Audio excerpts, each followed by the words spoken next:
What's up guys? If you're thinking about getting started on Amazon and you're worried about making mistakes, this is the video for you. I've got 3 7-figure Amazon sellers here and they're going to be sharing the common mistakes that they see in their business model. Stay tuned. What's up guys? If you're thinking about getting started on Amazon and worried about making mistakes, don't worry. I've got 3 7-figure Amazon sellers here and we're going to share all the mistakes that we've seen in the various business models. So let me introduce you to the team. Roma, do you want to introduce yourself? Yeah, so my name's Avery, aka Roma the Roamer. I'm kind of known for, I lived in my car a few years ago, traveled the country, started selling books. And yeah, that's my story, that's my claim to fame. I do 7 figures a year now and started with used books. Absolutely love it.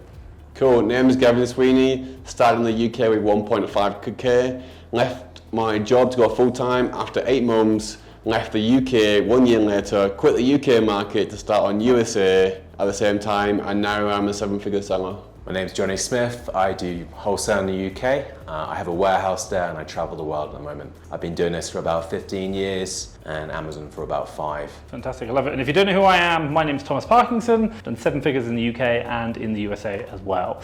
So I do OA. So Roma, obviously you're a bookseller, obviously very big in the space. Obviously great to have you here. What are some common mistakes that you see in the book selling space that people make? Yeah, so definitely the biggest mistake is not putting in the time. Like if you treat it like a job, really probably with any of these business models, if you treat it like a job, you're gonna get results. But a lot of people, they'll put 2 hours of work in and they'll expect the same results that somebody has at a job. And at a job, people are putting 8 hours a day, 40 hours a week, sometimes more than that. So if you truly put 8 hours a day into selling books, you should be spending 8 hours in a store scanning. So I'm talking Goodwill, Savers, library sales. If you do that every day and you live in any medium to large size city, you'll make 100K profit your first year.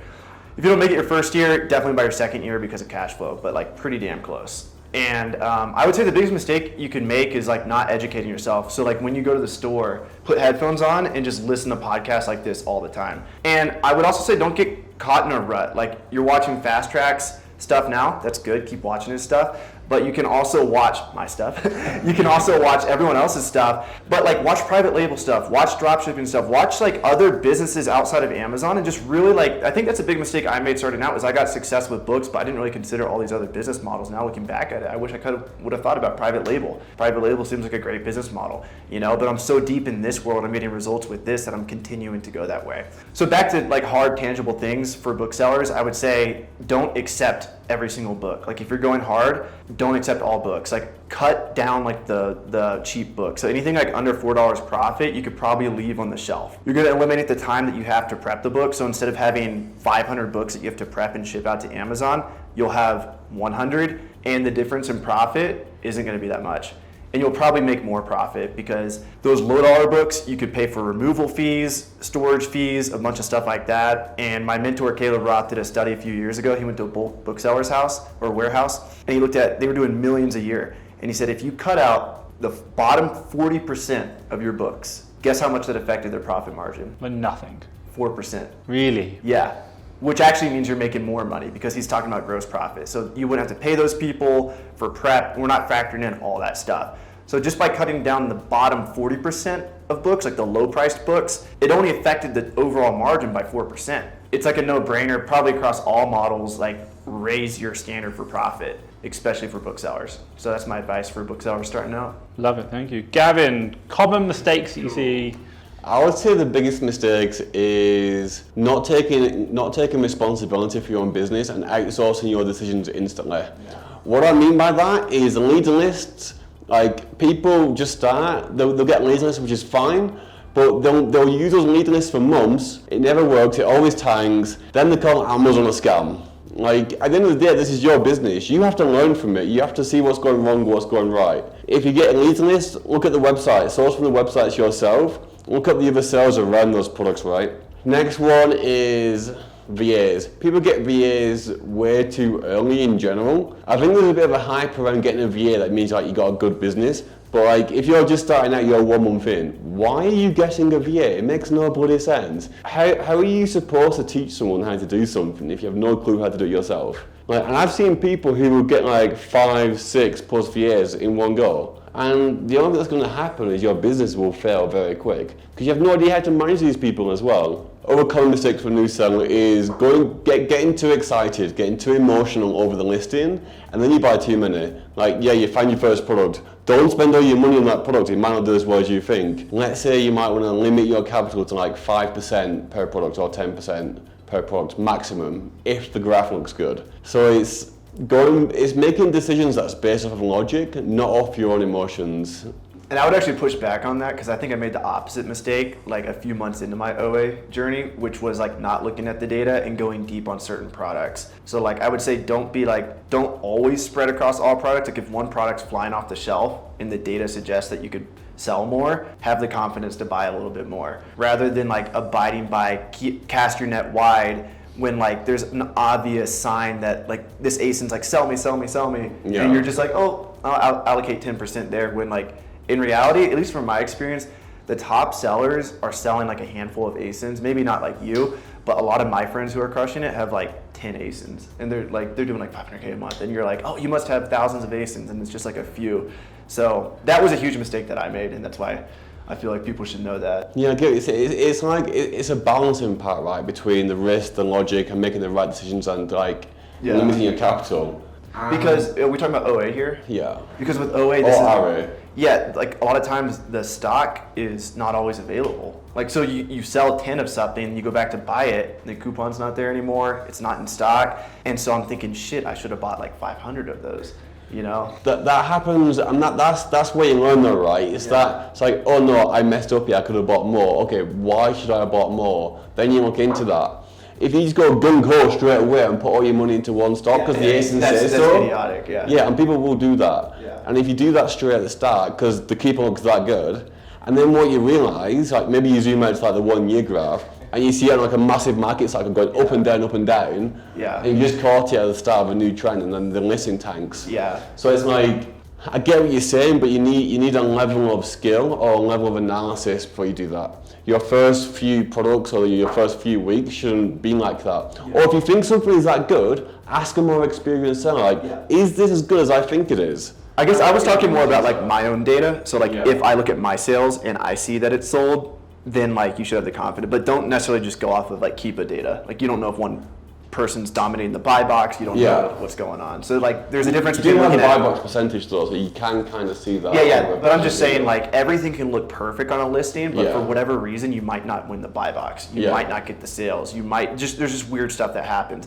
But if you've bought it and if it's sold, that is like the most valuable data you can have. Yeah, so you're talking about doing like test purchases, then doing replenishments. Yeah. So like if you buy 10 of one and it sells the same day, and you buy 10 of another product and it takes like a week to sell, don't be like, okay, 5% here, 5% here. Like no, go like 50% in that one. Oh yeah, absolutely, because then you have the data to back up your decision. Right, exactly. So maybe instead of like 5 or 10%, maybe you're going to risk like 20, 25%. Yeah. But I still wouldn't entirely go gung-ho and go like 50%. Yeah. Although I think that's what I did, to be honest. I'm saying that, but that's what I did. But I mean, I was spending like 8 hours a day non-stop every single day. Yeah.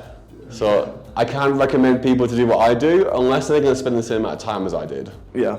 And I think like the majority of people aren't willing to do like 12-hour days non-stop to learn. Like if you're there, then you're going to know you're that person, you're doing it. And I think you said it, if you have the data, i.e. your own sales data, and you feel confident and you know this and you've learned it, maybe check it with someone, then fine. But the majority of people, 99% of people, will probably read something and go, wow, this looks great. They would have missed something, and as a result, they're going way too deep on something which really isn't actually that good, which is the majority. Yeah, so actually, zoom out on the Keepa graph. Nobody does this. Like you think, oh, the last month is good, the last 3 months is good. Yeah. No, zoom out to the last year, zoom out to see what's happening. Best example of that, advent calendars in the last month, if you look at them in January, go back 1 month, they're selling like hotcakes. But obviously January isn't a great time for advent calendars, but December, 1 month ago on the Keepa chart, it's amazing. So it's a very good example of just being careful. Same with sunscreen, right? Yeah. If don't analyze sunscreen in February for sales during like November, that makes no sense. You have to look at last year's summer. Exactly, or Halloween products, for example. Yeah. Johnny? This is hilarious because my actual main point in what I was going to say was exactly what you guys are talking about. And this is UK wholesale. I would say, people always say about the benefits of wholesale, you can get pallets and pallets of products and more supply. And I say that the biggest mistake people go on is on new products, they go too deep on a listing. So especially on like seasonal stuff, they think, during the pandemic times, during Q4, people are selling pallets and pallets of that one listing. But the market will change, right? If you don't have any actual real sales data, then just don't go too deep on a listing, because you can end up losing a lot of money. Because what's going to happen is there's too much supply on that listing, and it's going to be a race to the bottom. You should make it a bit more systematic, make it a bit more dynamic, have a system in place. If it's a new product and say the ranking as well, then maybe buy like 60 of those. If the rank's not so good, then maybe buy 12. And just test buy it and get real sales data. And then again, make it more systematic, and then from that real sales data, buy 30 days of stock, buy 36 days of stock, and make it spread out across, and then do your analysis after.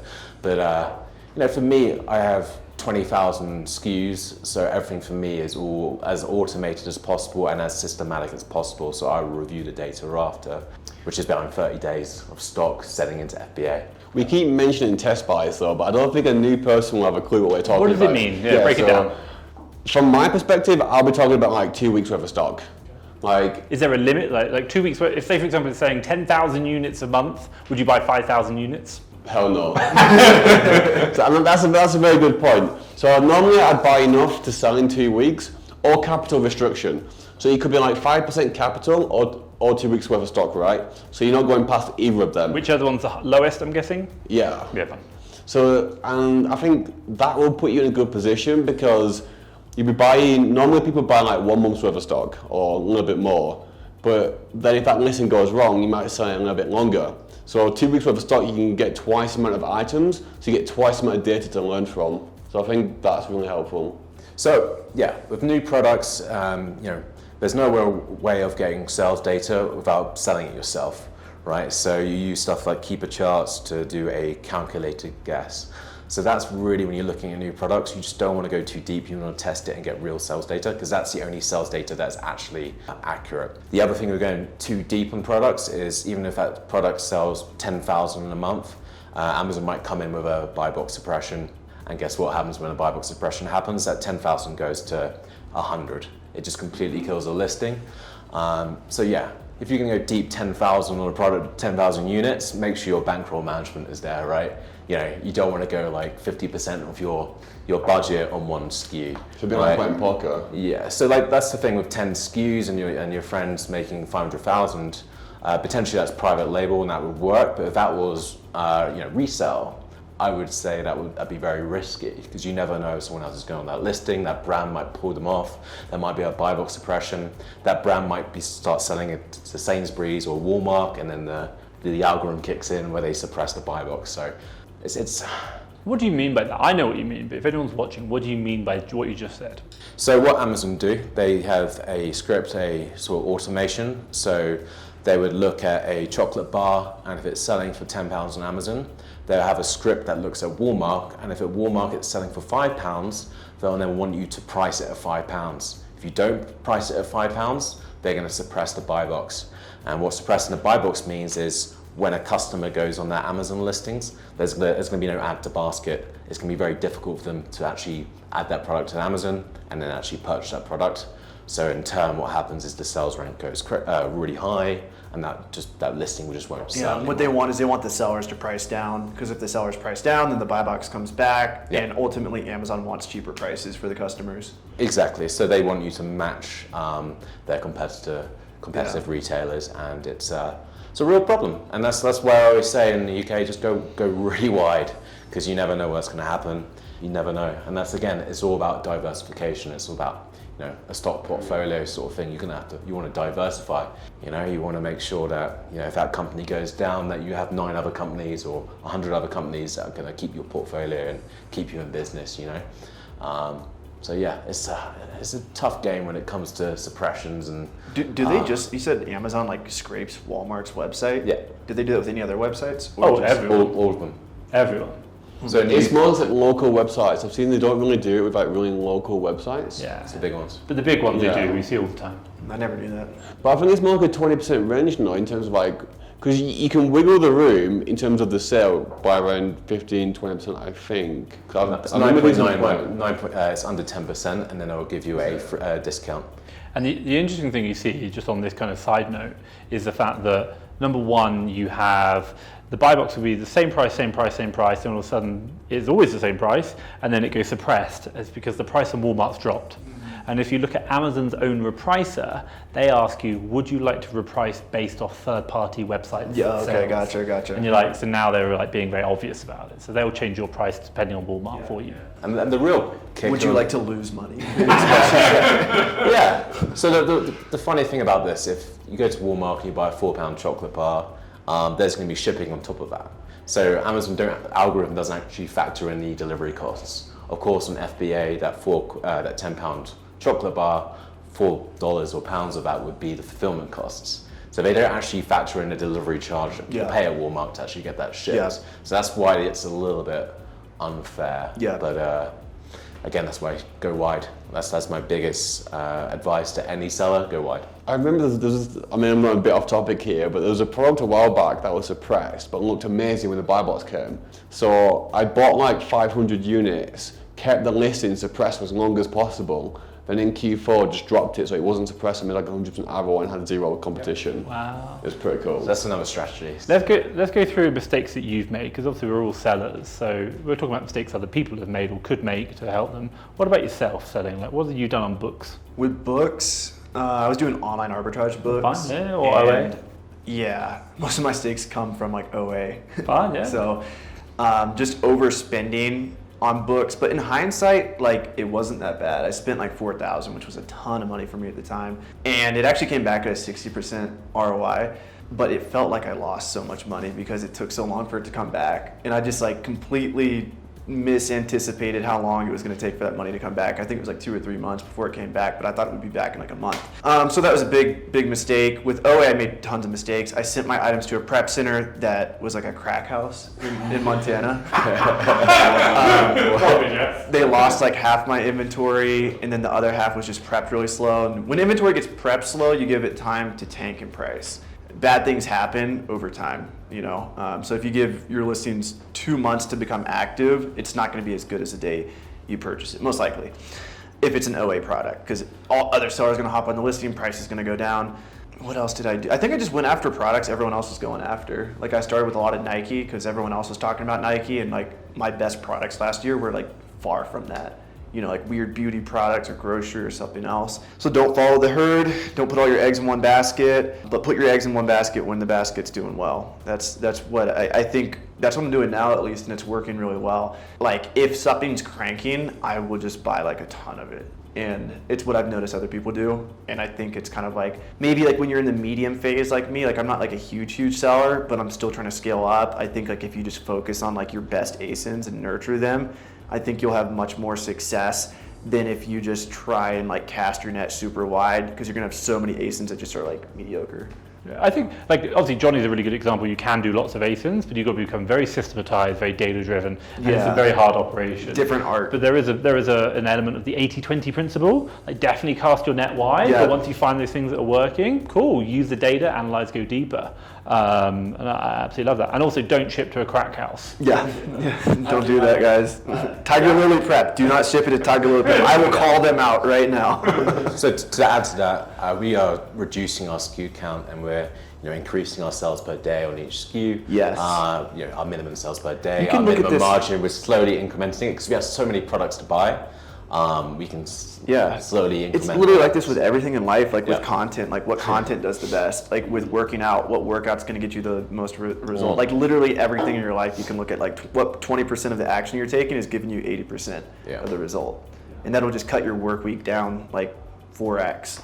Oh, and you come back to, I think you talked about the books thing where it was like, if we cut out the bottom 40% of the books, we lose 4% of our profit. You're like, I would rather have 40% of my week back and lose 4% of my profits. Exactly. Like, I'm okay with that. Like, reward, work versus ROI. It's a really weird thing, like you fill your work week up with so much work, but then like if you look at the 20% or even the 1% or the 10% that actually matters, it's like, that's what's going to get you the result. And you can keep refining it over and over and over again. Gavin, what about you before you fall asleep? I would say not outsourcing to a prep center quick enough.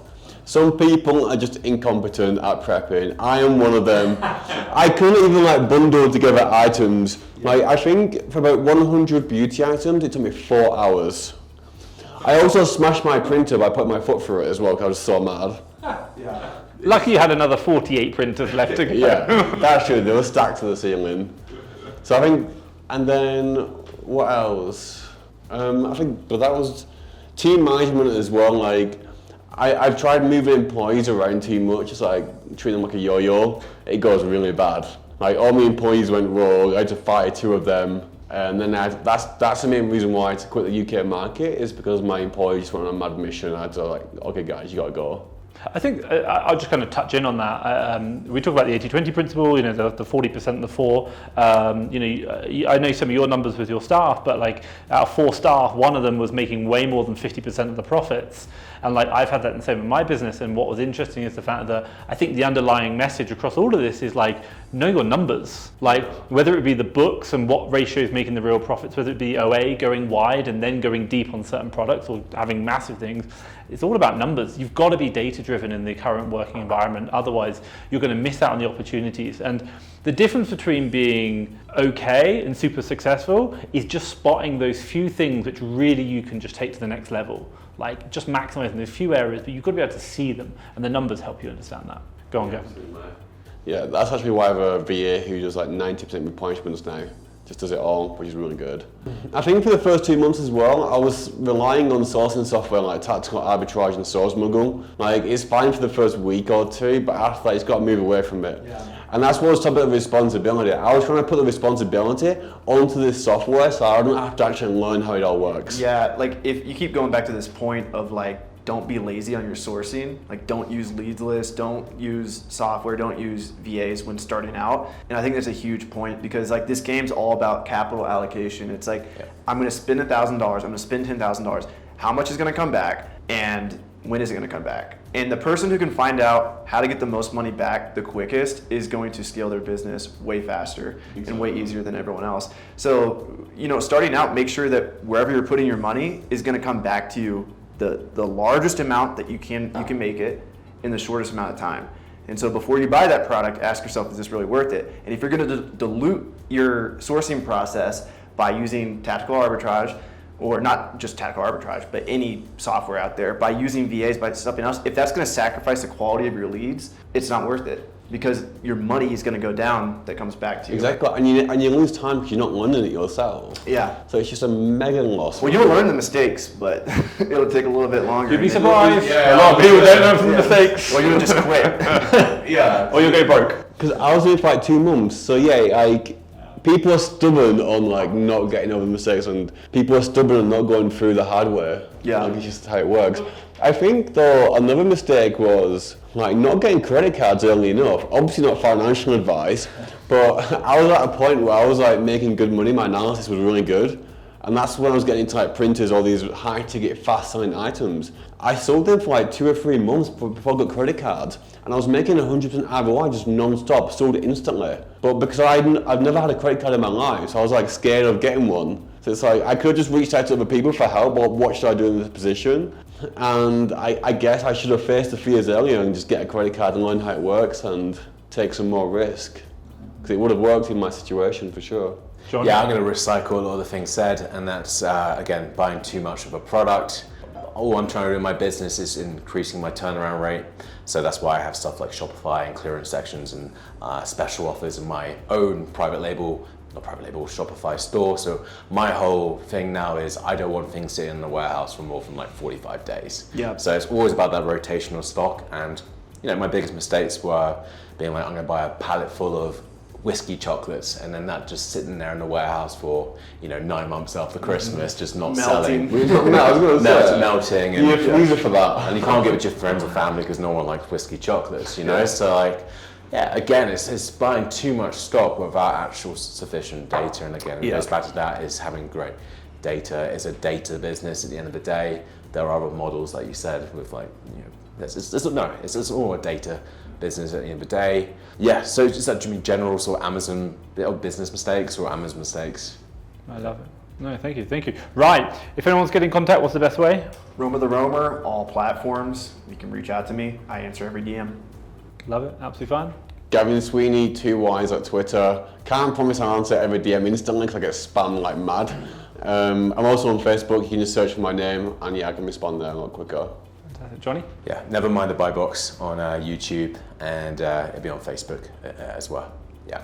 And obviously Thomas Parkinson, Fast Track FBA, and probably my VAs will answer the DMs, not myself, but I do see them. I have it on my phone. Guys, I just want to say thank you so much for joining, and obviously you guys, hopefully you've learned something. If you want to contact them, I'll drop the links down below, but obviously put us a comment, let us know your feedback, and obviously hopefully we can Hit that subscribe button for Tom. Yeah, hit the subscribe button, and obviously follow these guys as well. Thank you very much, guys. Cheers, Tom. Cheers, Tom.